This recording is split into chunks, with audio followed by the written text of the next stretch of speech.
गोपी भूमि तथा गोपी चंदन आदि की महिमा। श्री नारद जी कहते हैं, राजन, उस पर्वत पर पूर्व काल में राजा रैवत ने यज्ञ तीर्थ का निर्माण किया, जहां एक यज्ञ करके मनुष्य कोटि यज्ञों का फल पाता है। वहीं कपिटंग नामक तीर्थ है, जो एक कपि के मार गिराए जाने से प्रकट हुआ था। राजन, रैवतगिरी पर वह तीर्थ सब पापों का नाश करने वाला है। भौमासुर का एक सखा एक द्विविध नामक बानर था, जो बड़ा ही दुष्ट था। उसे बलराम जी ने वज्र के समान चोट करने वाले मुक्के से जहां मारा था, वही स्थान कपिटंग तीर्थ है। वह वानर सत्पुरुषों की अवहेलना करने वाला था, तो भी वहां मारे जाने से तत्काल मुक्त हो गया। मनुष्य उस तीर्थ में स्नान करने के लिए सदा देवता लोग आया करते हैं। कालविंग तीर्थ की यात्रा करने पर कोटि गोदान का फल प्राप्त होता है। इससे दूना पुण्य शुभ दंडकारण्य की यात्रा करने पर मिलता है। उससे भी चौगुना पुण्य सैंधव नामक विशाल वन की यात्रा करने पर सुलभ होता है। उसकी अपेक्षा भी 5 गुना अधिक पुण्य जम्बू मार्ग की यात्रा करने से मनुष्य को मिल जाता है। पुष्कर तीर्थ के वन में उससे भी 10 गुना पुण्य प्राप्त होता है। उससे 10 गुना पुण्य उत्पलावर तीर्थ की यात्रा से सुलभ होता है। उसकी अपेक्षा भी 10 गुना पुण्य नैमिषारण्य तीर्थ में बताया गया है। विधेयराज, नैमिषारण्य से भी 100 गुना पुण्य कपिटंग तीर्थ में स्नान करने से प्राप्त होता है। द्वारका में एक नरकूप है, जो तीर्थों में सर्वोत्तम तीर्थ है। उसके दर्शन मात्र से ब्रह्म हत्या का पाप छूट जाता है। राजा नरक ने अनजान में एक ब्राह्मण की गाय को दूसरे ब्राह्मण के हाथ में दे दिया था। उसी पाप से उन्हें गिरगिट का शरीर धारण करके कूप में रहना पड़ा। दानियों में सर्वश्रेष्ठ राजा नरक भी एक छोटे से पाप के कारण अंधकूप में गिरे और 4 युगों तक उसी में रहे। फिर सत्पुरुषों के देखते देखते भगवान श्री कृष्ण ने उनका उद्धार किया। महीपति उसी दिन से नरकूप तीर्थ स्वरूप हो गया। कार्तिक की पूर्णिमा को उस कूप के जल से स्नान करना चाहिए। ऐसा करने वाला मनुष्य कोटि जन्मों के किए हुए पाप से छुटकारा पा जाता है, इसमें संशय नहीं है। वह विधि पूर्वक जो एक भी गोदान करता है, वे निसंदेह कोटि गोदान के पुण्य फल का भागी होता है। राजन, अब गोपी भूमि का महात्म्य सुनो, जो पापहारी उत्तम तीर्थ है। उसकी श्रवण मात्र से कर्म बंधन से छुटकारा मिल जाता है। जहाँ गोपियों ने निवास किया था, उस निवास के कारण ही वह स्थान गोपी भूमि के नाम से प्रसिद्ध हुआ। वहाँ गोपियों के अंगराग से उत्पन्न उत्तम गोपी चंदन उपलब्ध होता है। जो अपने अंगों में गोपी चंदन लगाता है, उसे गंगा स्नान का फल मिलता है। जो सदा गोपी चंदन की मुद्राओं से मुद्रित होता है, अर्थात गोपी चंदन का छापा तिलक लगाता है, उसे प्रतिदिन महानदियों में स्नान करने का पुण्य फल प्राप्त होता है। उसने सहस्राश्वमेध और 100 राजसूय यज्ञ कर लिए। सब तीर्थों का सेवन, दान और व्रतों का अनुष्ठान भी कर लिया। निसंदेह वह नित्य गोपी चंदन लगाने मात्र से कृतार्थ हो जाता है। गंगा की मिट्टी से दुगना पुण्य चित्रकूट की रज का माना गया है। उससे भी 10 गुना पुण्य पंचवटी की रच का है। उसकी अपेक्षा भी 100 गुना पुण्य गोपी चंदन रच का है। गोपी चंदन को तुम वृंदावन की रच के समान समझो।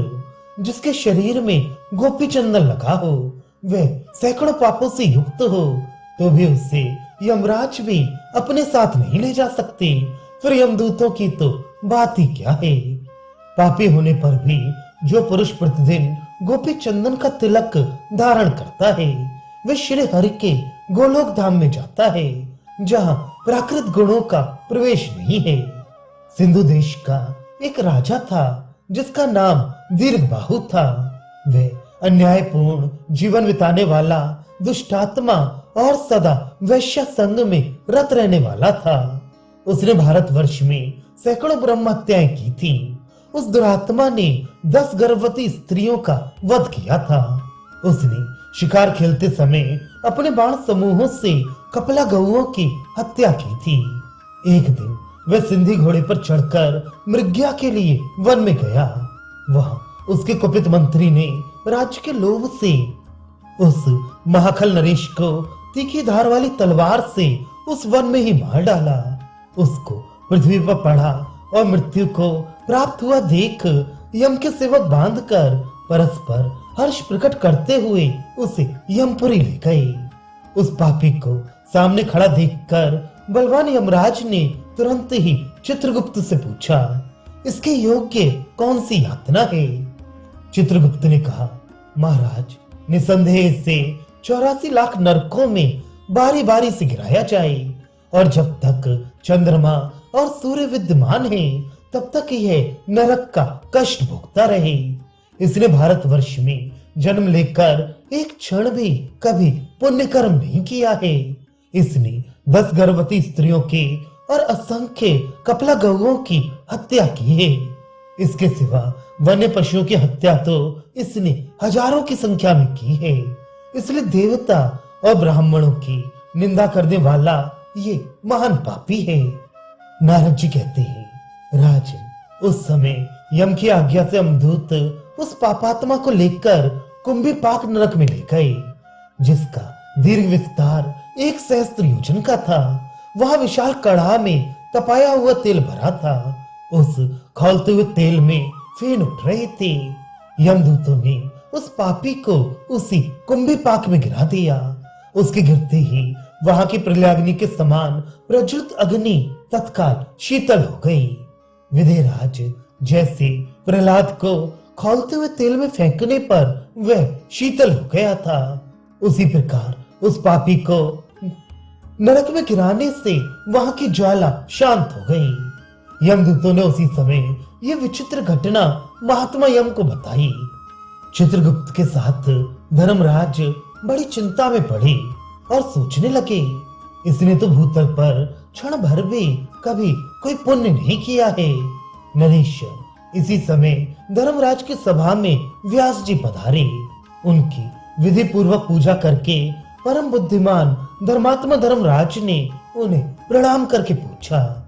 यम बोले, भगवान, इस पापी ने पहले कभी कहीं कोई सुकृत नहीं किया है, इसलिए जिसमें फेन उठ रहा था ऐसे खौलते हुए तेल से भरे कुंभीपाक के महान कढ़ा में इसको फेंका गया था। इसके डालते ही वहां की आग तत्काल शीतल हो गई। इस संदेह के कारण मेरे चित्त में निश्चय ही बड़ा खेद है। श्री व्यास जी ने कहा, महाराज, पाप पुण्य की गति उसी प्रकार बड़ी सूक्ष्म होती है, जैसे संपूर्ण शास्त्रों के विद्वानों में श्रेष्ठ प्रज्ञावान पुरुषों ने ब्रह्म की गति सूक्ष्म बताई है। दैव योग से इसको स्वयं ही प्रत्यक्ष एवं सार्थक पुण्य प्राप्त हो गया है। महामते, जिस पुण्य से वह शुद्ध हुआ है उसे बताता हूँ। सुनो, जहाँ किसी के हाथ से द्वारका की मिट्टी पड़ी हुई थी, वहीं इस पापी की मृत्यु हुई है। उस मृतिका के प्रभाव से ही ये पापी शुद्ध हो गया है। जिसके अंग में गोपी चंदन का लेप हो वह नर से नारायण हो जाता है। उसके दर्शन मात्र से तत्काल ब्रह्म हत्या छूट जाती है। नारद जी कहते हैं, राजन, ये सुनकर धर्मराज उसे ले आए और इच्छा अनुसार चलने वाले एक विशेष विमान पर उसे बिठाकर उन्होंने प्रकृति से परे वैकुंठ धाम को भेज दिया। गोपी चंदन के सुयश प्रताप का ज्ञान उनको अकस्मात उसी समय हुआ।